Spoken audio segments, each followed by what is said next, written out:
ఈరోజు ముల్కల్ల శివార్లో 23rd 22nd and 23rd intervening night Saini Kumar అనే వ్యక్తి యాక్సిడెంట్ నెపంతో మర్డర్ గురి కావడం జరిగింది. అతని హత్యకు సంబంధించిన వివరాలు, నిందితులని ఈరోజు ప్రెస్ ముందు ప్రవేశపెడుతున్నాము. దాంట్లో సాయిని కుమార్ తండ్రి పేరు సత్తయ్య. ఇతను 22nd నైట్ ఇంట్లో నుంచి వెళ్ళిపోయి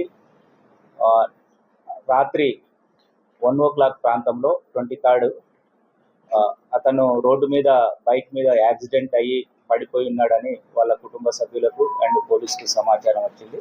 ఇమీడియట్లీ నైట్ డ్యూటీలో ఉన్న ఆఫీసర్ అతని యొక్క అప్పటికి ప్రాణంతో ఉన్నాడు, అతన్ని కరీంనగర్ హాస్పిటల్కి షిఫ్ట్ చేయడం జరిగింది. ఆ క్రైమ్ సీన్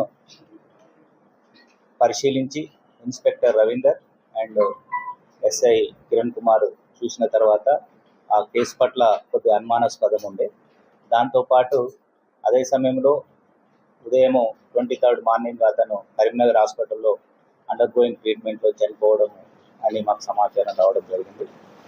విచారణ చేసి మృతుని యొక్క తల్లి కాంప్లైంట్ ఇచ్చింది. ఆ కాంప్లైంట్ ప్రకారము అండ్ ప్రాథమిక సీన్ అబ్జర్వ్ చేసిన దాని ప్రకారము అది యాక్సిడెంట్ కాదు, మర్డర్ అయిందని ప్రాథమికంగా అవగాహనకు వచ్చి మర్డర్ కేసుగా ఎఫ్ఐఆర్ చేయడం జరిగింది.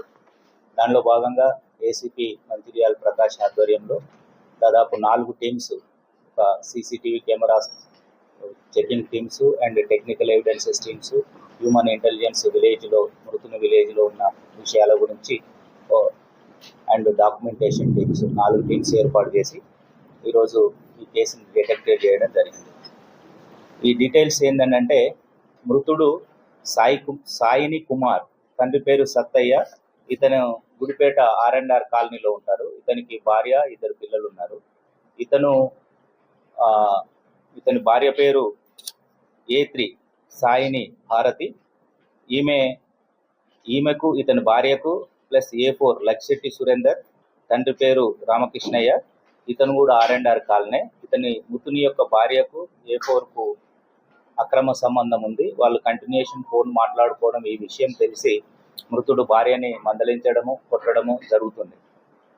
అదే సమయంలో A1 రామ్ మల్లేష్ అనే అతను వాళ్ళ ఊరికి చెందినవాడే, గుడిపేటకు సంబంధించిన అతను. ఈ మృతుడు అతని దగ్గర అంతకుముందు ఒక 60,000 రూపాయలు అప్పు తీసుకోవడము, అప్పు ఇవ్వకపోతే ఇంటికి రావడం కూడా జరుగుతుంది.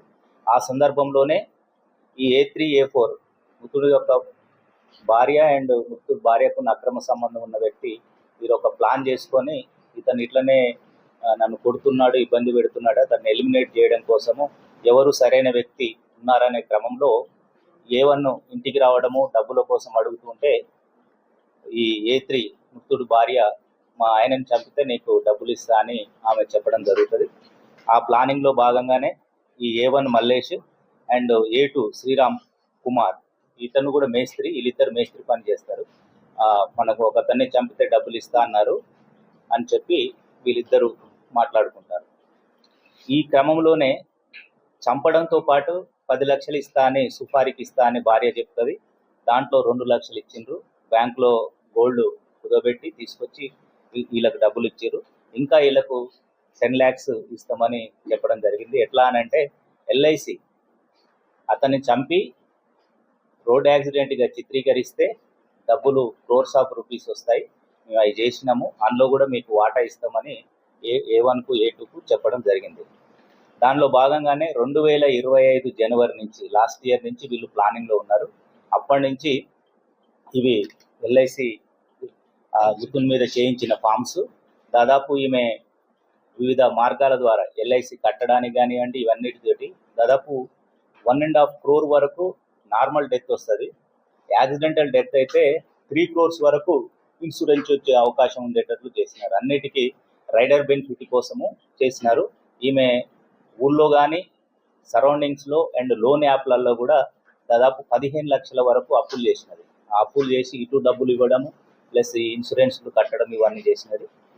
ఈ ముఖ్యంగా అక్రమ సంబంధం నుంచి బయటపడము, భర్తని చంపడం ద్వారా అక్రమ సంబంధం నుంచి అతను కొట్టడం బాధపోతుంది. అదే సమయంలో వాళ్ళిద్దరూ A3 A4 హ్యాపీగా ఉండొచ్చు, పైగా మృతుల్ని యాక్సిడెంట్గా చిత్రీకరించడంతో 3 కోట్ల రూపాయలు వస్తాయనే దుర్బుద్ధితోటి చేసినాం. ఈరోజు వీళ్ళని మంచిర్యాలలో అరెస్ట్ చేసి కోర్టు ముందు ప్రవేశపెడుతున్నాం. ఈ కేసులో ఇంకా పూర్తి విచారణ చేయాల్సిన ఉంది. మెయిన్ ఈ ఇన్సూరెన్స్కి సంబంధించి 2025 జనవరి నుంచి అండ్ జూలైలో చేసినారు, ఆగస్టులో కూడా చేసినారు. ఏజెన్సీ కూడా మృతుడికి సంబంధించి సిగ్నేచర్ ఉందా లేదా అని కూడా డాక్యుమెంట్స్ చూస్తున్నాము. ఆ డబ్బులు ఎవరి అకౌంట్లలో వచ్చినాయి, అంటే మృతుడి అకౌంట్ నుంచి ట్రాన్స్ఫర్ అయినాయా లేకపోతే A4, A3 భార్య అకౌంట్ నుంచా, A4 అకౌంట్ నుంచా అనేది కూడా వెరిఫై చేస్తున్నాం. ఎందుకంటే ఒక వ్యక్తి మీద ఇన్ని ఇన్సూరెన్స్లు చేస్తూ ఉన్నప్పుడు ఒక ఏజెంట్ దగ్గర 3 ఇన్సూరెన్స్లు చేసినారు. హస్బెండ్ ఏమో తాగుబోతు, అతను చనిపోయిన అతను, కానీ ఇన్ని రకాలుగా చేసిన ఈ విషయంలో కూడా మేము ఎంక్వైరీ స్టార్ట్ చేస్తున్నాము. ఈరోజు కోర్టులో ప్రొడ్యూస్ చేసిన తర్వాత మళ్ళీ జ్యుడిషియల్ కస్టడీ తీసుకొని ఫర్దర్ ఇన్వెస్టిగేషన్ చేస్తాం. Thank you.